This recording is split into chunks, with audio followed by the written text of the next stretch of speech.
The champagne flute shatters in my hand. Not because I'm clumsy, not because I'm drunk, but because the man I've been flirting with for the past 20 minutes, the charming one with the perfect smile and easy laugh, just called someone fratello, brother. And that brother just walked into the ballroom.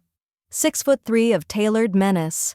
Dark hair swept back like he owns every room he enters, which, judging by the way conversations die in ripples around him, he probably does. His suit costs more than my car. His jaw could cut glass. And his eyes. God, his eyes. They're scanning the crowd with predatory precision, and when they land on me, specifically on me standing too close to his brother, with blood dripping from my palm where the glass cut me, they go Arctic cold. Merda, the man beside me, not the dangerous one apparently, whispers, Luca, I can explain. Explain what, Matteo? That voice. It's velvet wrapped around a blade, accented, controlled, and absolutely lethal. He's walking toward us now, and I swear the crowd parts like the Red Sea. People don't just move, they flee. Explain why you're entertaining a woman at a charity gala held by the Toretti family? He stops 3 feet away, and I can smell his cologne, cedar and something darker, something that makes my pulse spike. Or explain why that woman is bleeding. I'm not a coward. I've negotiated with hostile hospital administrators, performed emergency surgery with a gunshot victim's gang members watching, and once told a judge exactly what I thought of his malpractice ruling. But when Luca Toretti's full attention turns to me, my vocabulary reduces to single syllables. I'm fine, I manage. You're bleeding, dottoressa. How does he know I'm a doctor?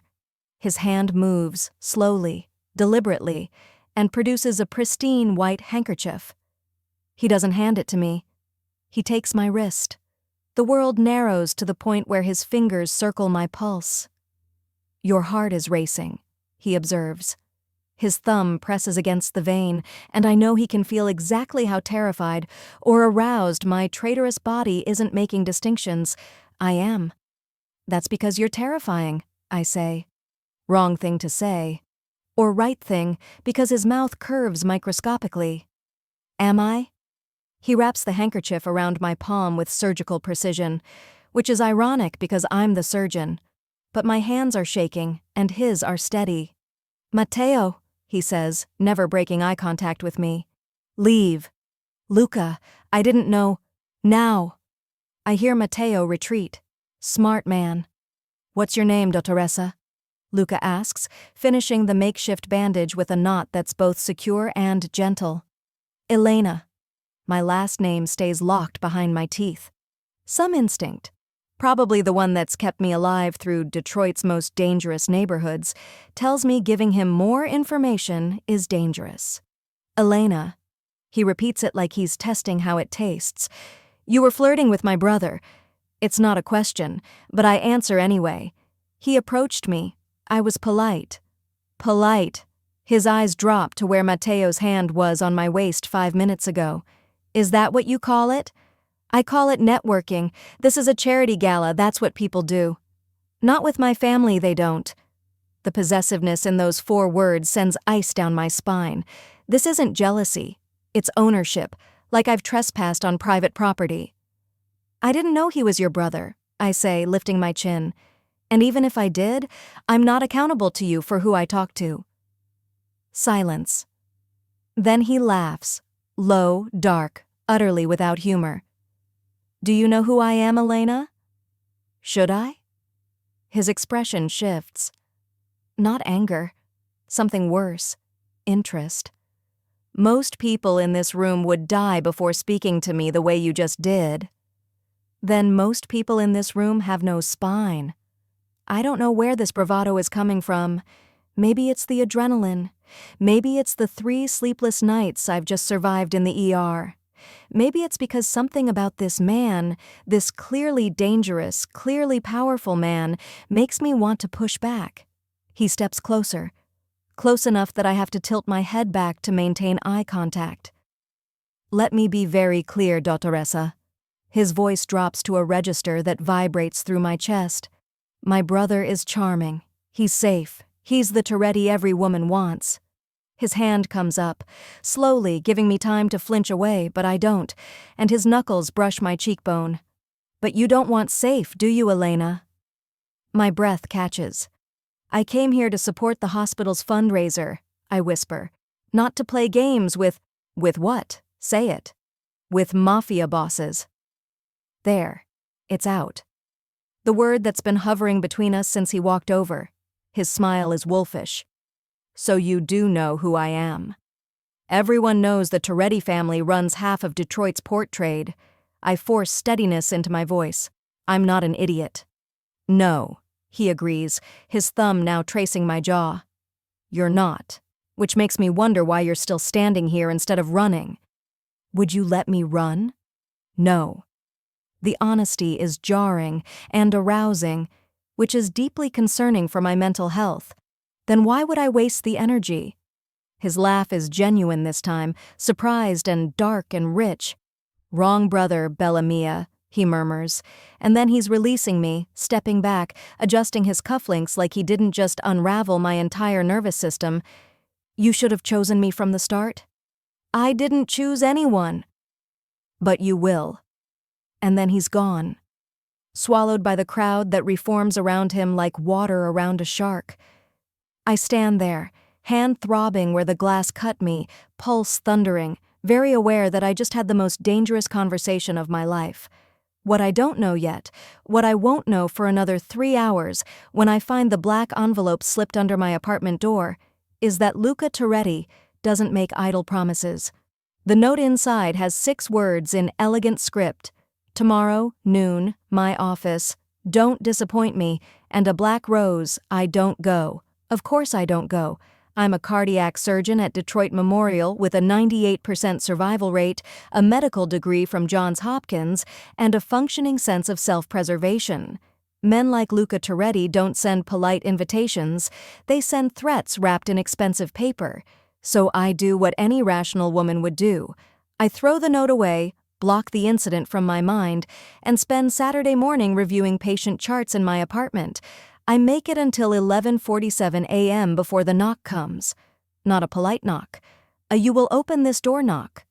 Through the peephole, I see a man built like a refrigerator in a black suit. He's not Luca. He's what comes before Luca. Dr. Elena Volkov? His accent is thicker than Luca's. Russian, maybe. Mr. Toretti requests your presence. My last name. He used my last name. How does he— I'm busy, I call through the door. Mr. Toretti anticipated this response. He asked me to remind you that your brother, Dmitry Volkov, has outstanding debts with the Kozlov organization, debts that Mr. Toretti recently acquired. The floor drops out from under me. Dmitry. My idiot, gambling-addicted, perpetually in trouble little brother. That's got nothing to do with me, I say, but my voice wavers. Mr. Toretti disagrees. 10 minutes, doctor, the car is waiting. I have 2 choices. Go willingly or get dragged. Neither is acceptable, but one preserves my dignity. I change out of my pajamas into jeans and a sweater, not dressing up for him, and follow the refrigerator downstairs. The car is a black Mercedes that probably costs more than my student loans. The interior smells like leather and power. We drive in silence through Detroit's downtown, past the gentrified areas, into the historic district where old money lives in restored brownstones. The car stops in front of a building that looks like a private club, discreet bronze plaques, no signs, tinted windows. 4th floor, refrigerator man says. He's expecting you. The elevator is one of those old-fashioned cage types with an operator, an actual human whose only job is to press buttons. The wealth on display is obscene. 4th floor. The doors open directly into a penthouse office. Floor-to-ceiling windows overlook the Detroit River. Mahogany furniture, bookshelves lined with leather-bound volumes, a bar cart with crystal decanters, and behind a massive desk, backlit by noon sun, Luca. He's in shirt sleeves today, no jacket. The white shirt is rolled to his elbows, revealing forearms corded with muscle and marked with ink. I catch glimpses of designs, Roman numerals, script I can't read, something that might be a saint. "You're late," he says without looking up from whatever document he's signing. "You kidnapped me. I think punctuality went out the window." Now he looks up. Those dark eyes pin me in place. "Kidnapping implies force. You walked to the car voluntarily." "Under duress." "Semantics, Dottoressa." He caps his pen. It's one of those fountain pens that costs thousands, and stands. "Sit." "I'd rather stand." That wasn't a request. We stare at each other across the desk. I'm evaluating him the way I evaluate trauma patients, looking for weaknesses, exit strategies, points of leverage. He's doing the same to me, and his assessment is far more practiced. "Your brother owes $200,000, Luca says finally, to some very impatient people. My stomach clenches. Dimitri's debts aren't mine. In my world, family is accountable for family. Then it's a good thing I don't live in your world. He moves around the desk with predatory grace, and suddenly the office feels smaller. He stops close enough that I have to look up. I'm 5'7", and he still towers. "You live in Detroit," he says softly, "which means you live in my world whether you acknowledge it or not." "What do you want, Luca?" First name. I use his first name like we're equals, and his eyebrow quirks. "Brave little doctor," he murmurs. "Most people would be begging by now." "I'm not most people." "No, you're not." He reaches past me. I force myself not to flinch, and retrieves a folder from the shelf behind me. His body heat radiates like a furnace, cedar and gunpowder. "Which is why I'm offering you a deal." He hands me the folder. Inside are photographs of me, leaving the hospital, entering my apartment, at the coffee shop where I grade resident evaluations, at the gym, the grocery store. "You've been following me," I say, voice flat despite the fear icing my veins. "Researching," he corrects. "Elena Volkov, 31 years old, cardiac surgeon specialized in pediatric congenital defects. Graduated top of your class, no romantic relationships in the past 2 years. You work 80-hour weeks, drink too much coffee, and you're supporting your brother's rehabilitation costs despite the fact that he's relapsed 4 times. Each detail is a violation, but I keep my expression neutral. "What do you want?" "Your expertise." I blink. Of all the things I expected, blackmail, coercion, something worse, that wasn't it. "Elaborate." He takes the folder back, sets it aside, and for a moment just looks at me. Really looks like he's solving a complex equation. "Someone close to me requires surgery," he says finally. "A complex procedure, aortic valve replacement with coronary artery complications." My specialty. He researched my specialty.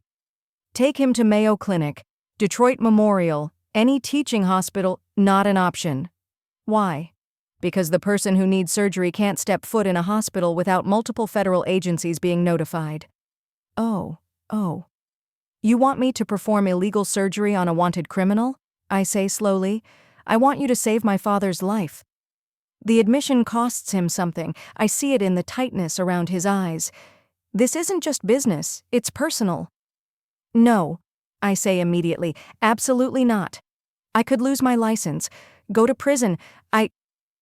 Your brother goes to prison if you don't." His voice is matter of fact, not cruel, just honest.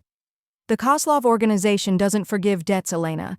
They collect, in blood, usually." My hands curl into fists. That's extortion. That's reality. He steps back, giving me space, and somehow that's worse than the proximity. "I'm offering you a trade, your skill for his life. 1 surgery. My father survives, your brother's debt disappears. You walk away clean. And if I refuse? Then I hand Dimitri's debt back to the Kozlovs, and you attend his funeral within a month." The room spins. I grip the back of the chair to steady myself. "How do I know you'll keep your word?" I whisper. "You don't." He moves to the bar cart, pours amber liquid into 2 glasses, offers me one. But I've never broken a deal in my life. My word is the only currency that matters in this world. Break it, and I'm dead within a week. I don't take the drink. "When?" 2 weeks. I'll provide equipment, medications, an operating theater. You'll have a team, no team. If I do this, I work alone except for an anesthesiologist I trust. His expression shifts. Respect, maybe. Agreed. And I want collateral. Proof that my brother's debt is cleared the moment your father's heart starts beating on its own. Done. It's happening too fast.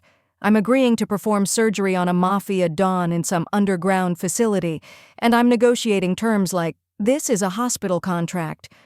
Why me? I ask. There are other surgeons, better surgeons. There are surgeons with more years, he interrupts. None with better hands. I've seen your success rates, Elena. You don't lose patients, and I can't lose him.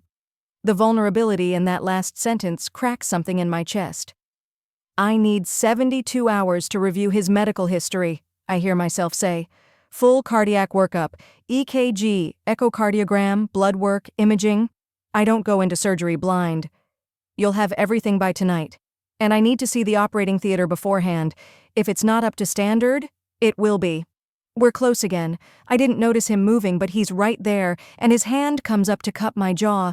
Gentle, possessive, impossible to pull away from. You're going to save him, Luca says, and it's not a question. It's a prophecy. And when you do, Elena, you're going to realize something. What? His thumb brushes my lower lip and my breath stops. That you were always meant to be mine.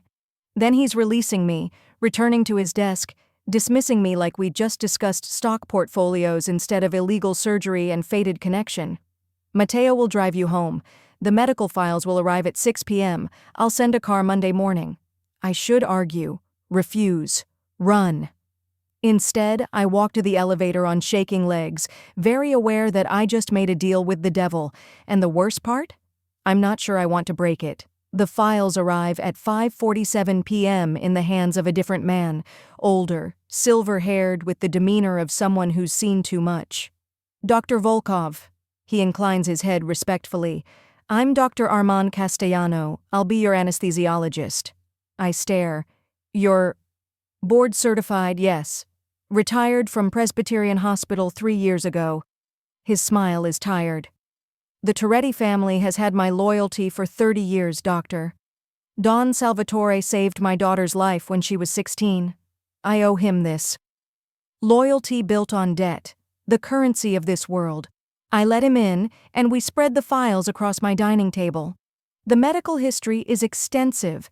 Salvatore Toretti, 68 years old, diagnosed with severe aortic stenosis 6 months ago. Conservative management failed. He needs surgery, but there are complications. Previous myocardial infarction, I murmur, scanning the echocardiogram. Compromised left ventricle. Ejection fraction at 35%. This isn't just valve replacement, we're looking at potential bypass grafting. Can you do it? Dr. Castellano asks. I study the imaging for 10 more minutes. The valve is calcified, narrowed to dangerous levels, but the coronary anatomy is accessible. The risk is high, but not insurmountable. Yes, I say finally, but he needs to survive 6 hours under anesthesia, and with his heart function, that's a gamble. He won't survive 6 months without surgery. Fair point. We spend the next 3 hours planning the procedure. Dr. Castellano is sharp. His knowledge is current despite retirement. By the time he leaves, I have a surgical plan that might actually work. I should feel relieved. Instead, I feel trapped. My phone buzzes. Unknown number. Luca, you're still awake. I look at the window. Across the street on a rooftop, I see a figure. He's watching my apartment. My fingers hover over the keyboard. Me. Stalking is illegal. Luca. So is unlicensed surgery. We're both criminals now, Dottoressa. Me. I haven't agreed yet. Luca. Yes, you have. You're reading his files. You're planning the surgery. You've already committed. He's right. The moment I started analyzing the echocardiogram, I committed. Me. Your father could die on the table. Luca. Then he dies under the hands of the best surgeon in Detroit, better than bleeding out in a federal prison. Me. Why is he wanted? Long pause. Then, Luca. Because 20 years ago, he made choices to protect his family. The law doesn't forgive, but I do. I stare at those words. There's a story there, layers of history I don't understand. Me. I need to see the operating theater tomorrow. Luca. I'll pick you up at 8 a.m. Wear comfortable shoes. Me. Matteo can drive me. Luca. No. I drive you. This is my family, Elena. My responsibility. The possessiveness again, like I'm already part of something I didn't agree to. Me. Fine. 8 a.m. I put the phone down and close the blinds, but I feel his eyes on me all night. The next morning, Luca arrives in a different car, a dark blue Aston Martin that purrs like a predator. He's in black jeans and a charcoal sweater that does absolutely unfair things to his shoulders. "Good morning, Dottoressa," he says when I slide into the passenger seat. "Where are we going?" "Somewhere off the grid." We drive out of the city, into the industrial outskirts where old factories decay. But Luca turns into a private road, past security gates, into what looks like an abandoned warehouse. Inside, it's anything but abandoned. The space has been converted into a state-of-the-art surgical suite. I see an operating table, anesthesia machine, monitoring equipment, instrument trays laid out with precision. "How?" I breathe. "Money and connections," Luca says simply. "Is it acceptable?" I walk through the space, checking everything. The equipment is new, some of it newer than what we have at Detroit Memorial. The lighting is surgical grade. There's even a recovery room set up with ICU-level monitoring. "This is a multi-million-dollar setup," I say. "My father's life is worth more." I turn to face him. In the harsh surgical lighting, I see details I missed before. The scar through his left eyebrow, the shadow of exhaustion under his eyes, the fine lines around his mouth. "You're afraid," I realize. His jaw tightens. I don't fear. "Liar." We stare at each other across the operating table and something shifts. The armor cracks. "He's the only parent I have left," Luca says quietly. "My mother died when I was 12. Cancer. We couldn't buy our way out of that one." His hand rests on the table's edge. "He raised me and Matteo alone, built an empire so we'd never be powerless again, and now that empire is the reason he can't walk into a hospital for the surgery that could save him. The irony is cruel. I can't promise he'll survive," I say. "I know." "I can't promise there won't be complications." "I know." "All I can promise is that I'll do everything in my power. That's all I'm asking, Elena." My name in his mouth sounds like a prayer. "Why do you keep looking at me like that?" I whisper. "Like what?" "Like I'm already yours." He walks around the table slowly, deliberately, giving me time to retreat. I don't. "Because the moment you walked into that gala," he says, stopping close enough that I feel his breath, "I knew. The moment you stood there bleeding and defiant instead of afraid, I knew." "Knew what?" "That you were going to ruin me." His hand comes up. I'm getting used to this, the way he touches me like he has the right, and curves around the back of my neck.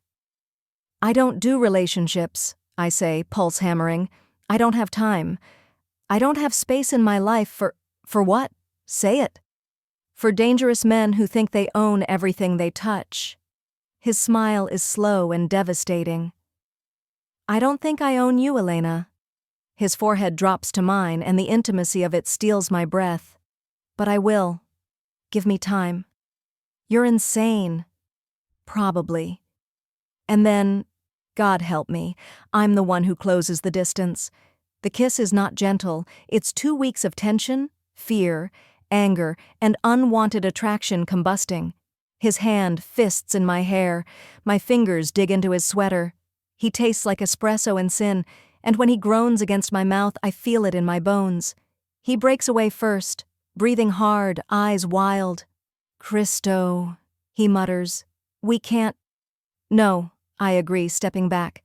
"We definitely can't. You're operating on my father in 1 week." "Exactly. And after, I go back to my life. This was the deal." His expression shudders. "Right. The deal." But we both know the deal just got infinitely more complicated. Surgery day arrives like an execution date. I spent the previous night at the warehouse facility, Luca insisted, said it was safer, and I don't sleep. I review the procedure 100 times, check and recheck equipment, run through emergency protocols with Dr. Castellano. At 6 a.m., they bring Salvatore Toretti into the pre-op area. He's conscious, alert, and absolutely terrifying despite the hospital gown. "So you're the surgeon my son is obsessed with," he says in heavily accented English. I freeze mid-IV insertion. "I'm the surgeon performing your operation, yes." He watches you, talks about you. Luca hasn't looked at a woman like that since... He stops himself. "Well, long time?" "Don Toretti." "Salvatore." His hand, rough, scarred, surprisingly warm, covers mine. "You save my life. You call me Salvatore." "I'm going to do everything I can, I promise. I know. My son chose well." There's weight in those words, implications I don't have time to unpack. Luca appears in the doorway. He's been hovering all morning, unable to stay away but afraid to interfere. "It's time," I tell him gently. The goodbye between father and son is private. I turn away, give them space. But I hear Salvatore's voice, low and firm. "You protect her, Luca. Whatever happens to me, protect her." "Always," Luca responds. Then Salvatore is wheeled into the OR and I'm scrubbing in, and the world narrows to the surgery. Dr. Castellano induces anesthesia. The monitors stabilize. I make the first incision. Time becomes fluid. There's only the heart, damaged, struggling, but fighting. I see why Salvatore survived this long. Sheer stubborn will. The aortic valve is worse than the imaging suggested, calcified to the point of near fusion. I work millimeter by millimeter, excising the damaged valve, preparing the annulus for the bioprosthetic replacement. "Pressure dropping," Dr. Castellano warns. I see it, increasing inotropic support. The coronary arteries need bypass grafting, 2 vessels, both critically narrowed. I harvest the mammary artery, create the grafts with hands that have done this 1,000 times, but never under these circumstances. 4 hours in, his heart stops. "Asystole," Dr. Castellano announces, too calm. Starting compressions. My hands move automatically, rhythmic, precise. Charge to 200. The defibrillator hums, clear. Shock. Nothing. Again, 360. Shock. The monitor flatlines, and for one horrible moment, I see my failure. Dimitri's death. Luca's devastation. All of it my fault. Then, a blip, another, rhythm returning. "Sinus rhythm established," Dr. Castellano says, and I hear the relief. We finish the surgery, close the chest, transfer Salvatore to recovery with his heart. His new, functioning heart, beating strong. I strip off my gloves and my hands are shaking. Luca is waiting outside the OR, still in street clothes, looking like he's aged 10 years. "He's alive," I say immediately. "Surgery successful. He'll need monitoring, but his heart function is good." I don't finish the sentence because Luca crosses the space between us and pulls me into his arms. It's not sexual. It's raw gratitude and relief and something deeper. "Grazie," he whispers into my hair. "Grazie, Elena. Grazie." I hug him back, and for a moment we're just 2 people who survived something impossible. Then reality returns. "I need to monitor him for the next 72 hours, I say, pulling back, "and he'll need cardiac rehab, medication management. Whatever you need, whatever he needs." "Luca." I put my hand on his chest, feel his heart racing under my palm. "The deal." "My brother. Already done." He pulls out his phone, shows me a document. Dimitri's debt, stamped paid in full. As of an hour ago. I should feel relieved. Instead, I feel lost. "So I'm free to go." His expression hardens. That was the deal. "Right." Neither of us moves. "Elena, don't." I step back. "Don't make this harder than it is." "Harder?" His laugh is bitter. "You just saved my father's life. You walked into my world without hesitation. You kissed me like..." He stops. Breathes. "And you think you can just leave?" I'm not part of your world, Luca. You are now. No, I'm a surgeon who did a job, that's all. Lie. We both know it's a lie. His phone rings, Matteo's name on the screen. He answers, listens, and his entire body goes rigid. When? Pause. Cazzo, lockdown protocol. Now. He hangs up, and when he looks at me, there's something new in his eyes. Fear. What's wrong? I ask. The Kozlov organization knows about the surgery. They know you're here, and they're not happy that I cleared your brother's debt without their permission. Ice floods my veins. What does that mean? It means, Luca says, already moving, already pulling a gun from somewhere I didn't see, that you're not leaving, not until I know you're safe. Luca, they put a hit on you, Elena. As of 20 minutes ago, you're a target. The world tilts. Why? Because you're mine, and they want to hurt me. The possessiveness that annoyed me a week ago now sounds like protection. I can't stay here. You don't have a choice. Men in suits flood the warehouse. Luca's men, I realize, armed, organized, turning the medical facility into a fortress. And in the center of it all, Luca Toretti looks at me like I'm the most valuable thing he's ever held. I'll fix this, he promises. But until then, Elena, you're under my protection, whether you like it or not. 3 days in lockdown with a mafia boss teaches you things. Like how Luca takes his espresso, black, 2 sugars at exactly 6 a.m. How he runs his empire from a laptop and encrypted phone calls, his voice switching between Italian, Russian, and English depending on who's trying to kill us. How he watches me when he thinks I'm not looking, like I'm an equation he can't solve. Salvatore is recovering beautifully. His heart function is strong, color returning to his face. By day 2, he's sitting up and demanding real food instead of the cardiac diet I prescribed. You're worse than your son, I tell him, adjusting his medication dosage. My son gets it from me, he says with a grin. Then, more seriously, you know he's in love with you. I freeze. That's not... I've known Luca for 34 years, Dottoressa, since the day he was born. I've never seen him look at anyone the way he looks at you. Salvatore's hand catches mine. He's a good man. Hard, yes. Dangerous, absolutely. But good. Loyal. He would burn the world for the people he loves. I barely know him. You know him where it matters. He taps his chest, right over his new heart valve. Here. That night, I find Luca on the warehouse roof, staring at Detroit's skyline. Your father's trying to play matchmaker, I say, sitting beside him. He's not subtle. Luca doesn't look at me, but his hand finds mine. Our fingers interlace automatically. The Kozlov situation is handled. Handled how? You don't want to know. He's right, I don't. So I can leave. Yes. Go back to my life. If that's what you want. The city glitters below us, cold and beautiful and indifferent. What do you want, Luca? Now he looks at me, and the vulnerability in his eyes is devastating. I want you to stay. Not because of threats or deals or protection, but because you want to. Because when I wake up, I want to see you. When I sleep, I want you there. When the world is burning, I want to know you're safe because you're mine.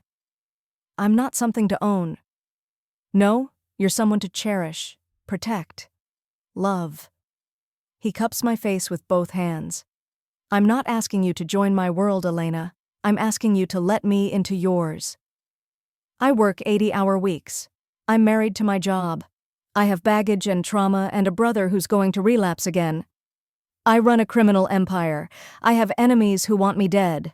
My idea of a normal Tuesday involves international arms negotiations and avoiding federal surveillance. Your baggage doesn't scare me. I laugh, helpless, overwhelmed, utterly lost. This is insane. Probably. We're going to ruin each other. Definitely. His forehead touches mine. That gesture I'm learning means I'm vulnerable and I'm trusting you with it. Stay, he whispers. One more night. See how it feels. I should say no. I should go back to my apartment, my hospital, my safe, controlled life. Instead, I kiss him. This time it's not frantic. It's slow, deliberate, a promise neither of us can take back. He pulls me into his lap, and I go willingly, wrapping myself around him like I can fuse us together through sheer will. Mia, he breathes against my mouth. Say Mia. What does that mean? Mine. You're mine. I should argue. Instead, I kiss him harder.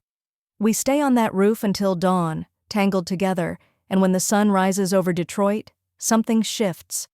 I'm not leaving. Not today. Maybe not ever. And the terrifying part? I'm okay with that. The hospital board meeting runs long, and by the time I escape, it's nearly 8 p.m. My phone has 17 missed calls from Luca. I call back immediately. Where are you? His voice is tense. Board meeting. I'm fine. What's wrong? Nothing's wrong. Dinner's getting cold. I smile. 6 months, and he still panics when I'm late. I'll be home in 20 minutes. Casa. You'll be casa in 20 minutes. Home. He's been teaching me Italian. I'm teaching him medical terminology. It's the weirdest courtship in history. When I arrive at the penthouse, his penthouse, which is slowly becoming our penthouse, the smell of Salvatore's cooking hits me immediately. Your father's here, I call out. He insisted on making his famous lasagna, Luca says, appearing from the kitchen in an apron. An apron on a Mafia boss. It's absurd and adorable. Salvatore emerges, looking healthier than I've ever seen him. Dottoressa, finally! Luca was about to send a search party. I was not. You were, Matteo adds, appearing with wine. He's become a friend, surprisingly. The brother I flirted with that first night is now the brother who brings me coffee during my shifts and texts me terrible jokes. We eat dinner together, this strange patchwork family I've somehow acquired. Salvatore tells stories about Luca's childhood. Matteo teases mercilessly. Luca watches me with that expression I now recognize as love. After they leave, Luca pulls me onto the balcony. I have something for you, he says. If it's another expensive gift, it's not. He hands me a small box, not a ring box, rectangular, leather-bound. Inside is a key. My warehouse office, he explains. I'm converting half of it into a private surgical suite. For cases like my father's, people who need help but can't access it through normal channels. I stare at him. You want me to? I want you to do what you do best. Save lives, but on your terms. I'll handle the logistics, the protection, the resources. You handle the medicine. His hand covers mine. We make a good team, Dottoressa. This is illegal. So is everything I do. I could lose my license. Not if we're careful. I should refuse.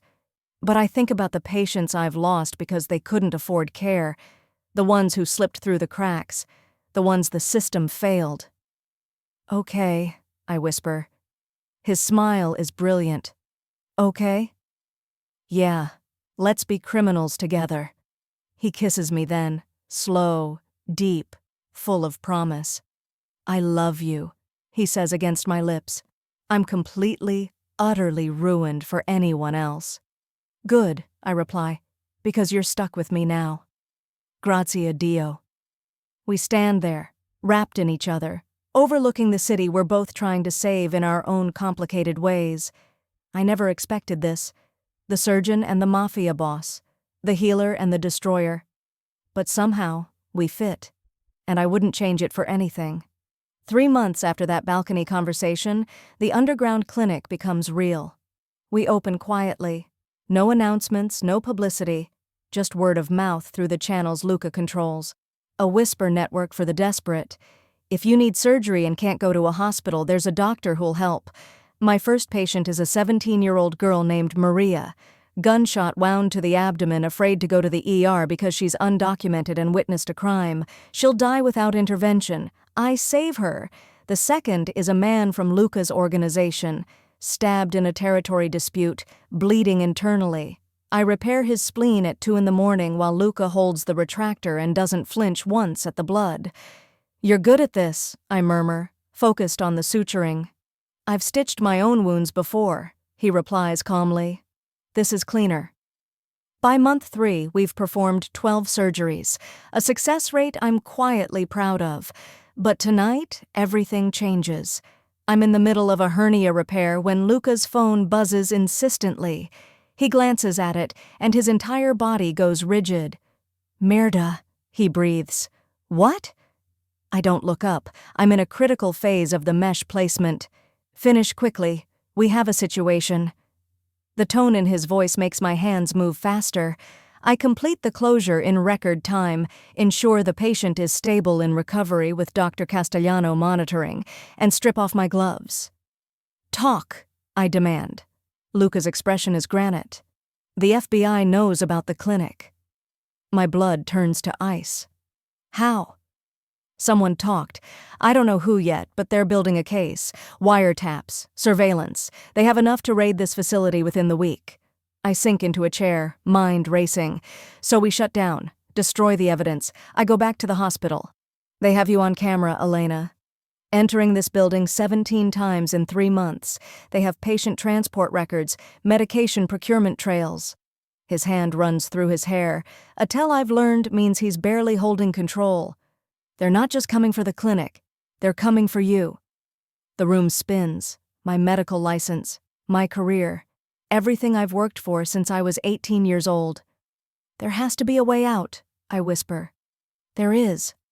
Luca kneels in front of me, hands on my knees, forcing eye contact. You cooperate. Tell them I coerced you, that I threatened your brother, forced you into illegal surgery. You testify against me, take an immunity deal. Absolutely not. Elena, no. I grip his face between my hands. I'm not betraying you. I made this choice. I knew the risks. Your career means nothing if you're in prison. The truth of it slams into me. 6 months ago, my career was everything. Now there's someone more important. We face this together or not at all. His eyes search mine, looking for doubt. He won't find any. You're sure? He asks quietly. Completely. He pulls me into his arms and I feel him trembling, this dangerous, powerful man, shaking with relief and fear. Then we run, he says into my hair. What? We disappear, tonight. I have resources, false identities, safe houses in 3 countries, enough money to live 10 lifetimes. We take my father, Matteo if he wants, and we vanish. I pull back. Run from the FBI? Run with me. His hands frame my face. I have a villa in Sicily, completely off-grid. You could practice medicine in the village. They need a doctor desperately. No one would find us. We'd be free. It's insane. It's throwing away everything I've built, my reputation, my home, my identity. What about my brother? I ask. Dimitri comes too. I'll get him into a facility in Europe, the best rehabilitation program money can buy. He'll be protected. Luca has thought of everything. Of course he has. How long do we have? 6 hours before my sources say the raid is authorized. We need to move now. I look around the clinic, at the equipment I chose, the surgical bay I designed, the recovery rooms where I've saved lives that the system abandoned. 3 months of work, 12 patients who lived because we existed. We can't just leave them, I say suddenly. Who? The patients, the people who need us. If we disappear, where do they go? Luca's jaw tightens. Elena, we don't have time. Make time. I stand, pacing now, mind working through the logistics. Dr. Castellano, can he take over operations? He's 70 years old, and brilliant. With the right support staff, he could continue the work. We set him up with resources, a new location, insulation from your organization so the FBI connection breaks. I spin to face Luca. We don't shut down. We transition. The clinic survives even if we can't stay. He stares at me like I've grown a second head. Then slowly, he smiles. You want to save the clinic before we save ourselves. I want both. Dio, I love you. He pulls out his phone, already dialing. Matteo, I need a logistics miracle in 5 hours. The next 6 hours are chaos. We move patients to a secondary location, a facility Luca apparently had as backup because of course he did. Dr. Castellano agrees to take over, tears in his eyes as he hugs me goodbye. We transfer equipment, wipe databases, create enough bureaucratic fog that the FBI will spend months untangling nothing. At 4 a.m., we're in Luca's Aston Martin, Salvatore in the back seat with a go bag, heading north toward a private airfield. Matteo? I ask. Staying, Luca says tightly. Someone needs to run things here. He volunteered. The sacrifice in those words is heavy. Brothers separated by continents because I chose to help people outside the law. I'm sorry, I whisper. Luca's hand finds mine over the center console. Don't be. He understands. Family protects family. At the airfield, a plane is waiting. Small, sleek, completely untraceable. As we board, I take one last look at Detroit, the city where I built my career, lost my innocence, and found something I didn't know I needed. Regrets? Luca asks, reading my expression. I think about the choice I'm making, leaving everything for a man I've known less than a year, becoming a fugitive, starting over in a foreign country. None, I say honestly, because here's what I've learned in 6 months with Luca Toretti. Safety is an illusion, perfection is a cage, and sometimes the most dangerous choice is the one that sets you free. His arms wrap around me from behind, chin on my shoulder as we watch the sun rise over the city. Ti amo, he murmurs, today, tomorrow, and every day after. I love you too, I reply in halting Italian. Per sempre, forever. The plane's engines roar to life. Salvatore calls from inside, complaining about the lack of proper espresso on international flights. Luca laughs, genuine, unguarded, free. We board together, and as Detroit disappears beneath the clouds, I realize I'm not running away from my life. I'm running toward a new one where the surgeon and the Mafia boss build something beautiful in the ruins of what they left behind, the healer and the destroyer, fitting together perfectly.